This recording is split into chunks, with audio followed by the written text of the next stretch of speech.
सुहागिन माता बहनों का यह एक प्रमुख व्रत है, करवा चौथ, जो वर्ष में उनके लिए एक विशेष त्योहार की भांति आता है। गरीब अमीर सभी जाति वर्ग और हर आयु की नववधुएं से लेके बुजुर्ग सुहागिन स्त्रियां यह व्रत करती हैं तथा अपने पति के अच्छे स्वास्थ्य एवं दीर्घायु की कामना करती हैं।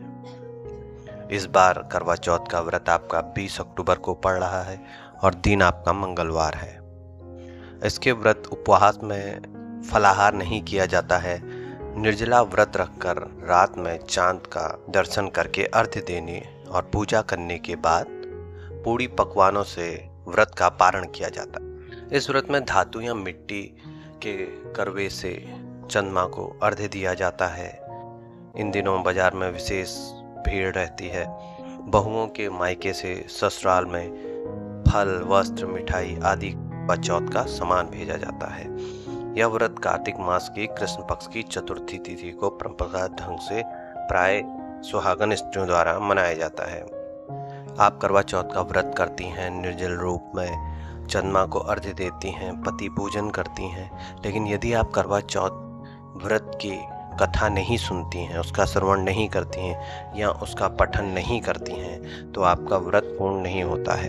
करवा चौथ को लेके कई सारी पौराणिक कथाएं हैं, जिनमें से आज आपको मैं पहली कहानी बताने जा रहा हूं। तो आप इस कथा को श्रवण करें और करवा माता को याद करके अपने पति की दीर्घायु की कामना करें। इससे पहले चैनल को आप सब्सक्राइब करें, लाइक करें।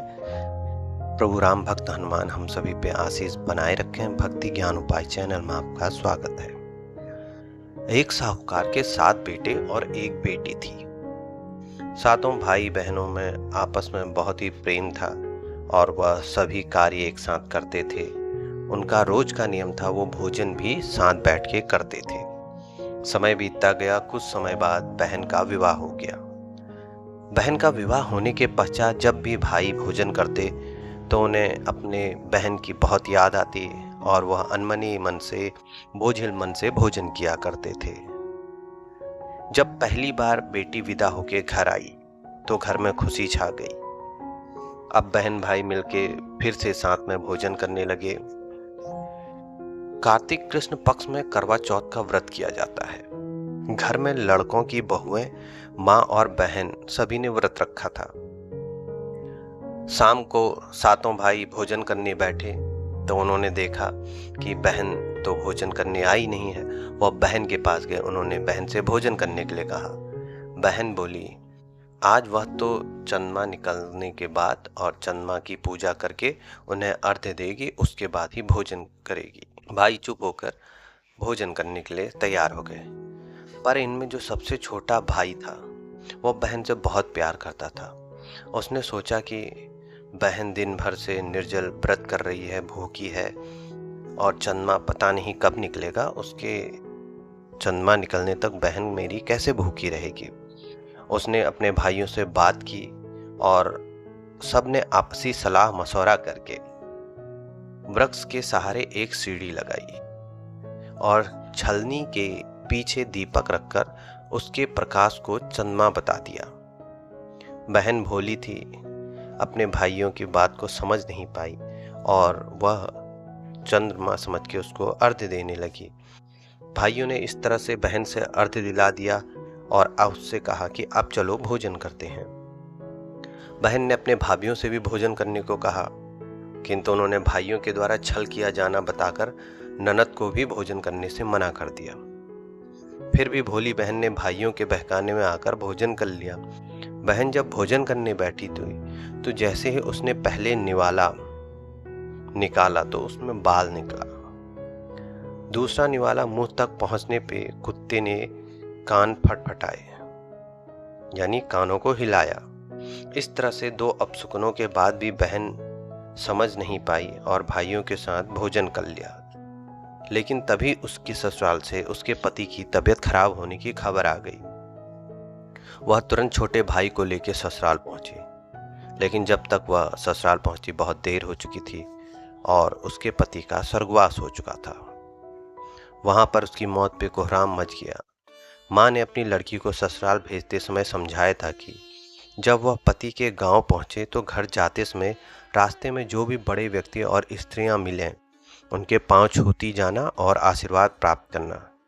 उसने ऐसा ही किया। जब वह पति के घर पहुंची तो वहां का हाल देखकर वह आश्चर्यचकित हो गई। मुख से एक बार चीख निकली और फिर वह गुमसुम सी एक ओर बैठ गई। उसकी सास ने उसे धरती पर पड़े पति के पास ला बैठाया। कुछ देर पीछे वह जोर जोर से रोने लगी और बोली, हाय, भूल से व्रत को मैंने भंग कर दिया। हे गणेश महाराज, आप मुझे क्षमा कर दीजिए, मेरे अपराध आप ही क्षमा करोगे। इस तरह वह कहती और जोर जोर से रोने लगती। तभी शंकर पार्वती उधर से निकल रहे थे। पार्वती माता जी ने हाल जानकर कहा, हे स्वामी, यह तो बहुत कम उम्र में ही विधवा हो रही है, अपना शेष जीवन यह किस प्रकार काटेगी। तो महादेव जी ने कहा, आप ही कुछ कीजिए। शंकर भगवान ने पार्वती जी से कहा, किंतु यह अपराध तो गणेश जी के प्रति हुआ है, वही इसे संभालेंगे। उन्होंने गणेश जी से उसे सुहागिन बने रहने के लिए कुछ करने को कहा। तब गणेश जी ने व्रत खंडन करने की उसकी भूल को क्षमा कर दिया और कहा कि वह अब अगली करवा चौथ का व्रत करने में भूल ना करे। तब उसका पति राम राम कहकर उठ बैठा और बोला, मैं तो आज बहुत सोया हूँ। उसको इस प्रकार उठ बैठ देख के घर में आनंद छा गया। बहू ने वर्ष के सभी चौथ माता के व्रत किए। सभी चौथ माताओं ने कार्तिक की सबसे बड़ी करवा चौथ का व्रत करके अखंड सौभाग्य पाने की बात कही। तब उसने कार्तिक आने पे करवा चौथ का व्रत विधि पूर्वक पूर्ण किया और अपने पति सहित सुख से रहने लगी। अब वह प्रतिवर्ष करवा चौथ का व्रत हंसी खुशी किया करती। हे करवा चौथ माता, आपने जिस तरह साहूकार की बेटी को व्रत करने पे उसके पति को दीर्घायु प्रदान की और उसे अखंड सौभाग्य दिया, उसी तरह प्रसन्न होके सभी व्रत करने वाले जो इस कथा का श्रवण कर रहे हैं, पढ़ रहे हैं, देवियों को भी उत्तम और अखंड सौभाग्य प्राप्त करना। इस प्रकार वीडियो यहीं समाप्त होती है। धन्यवाद। जय श्री राम।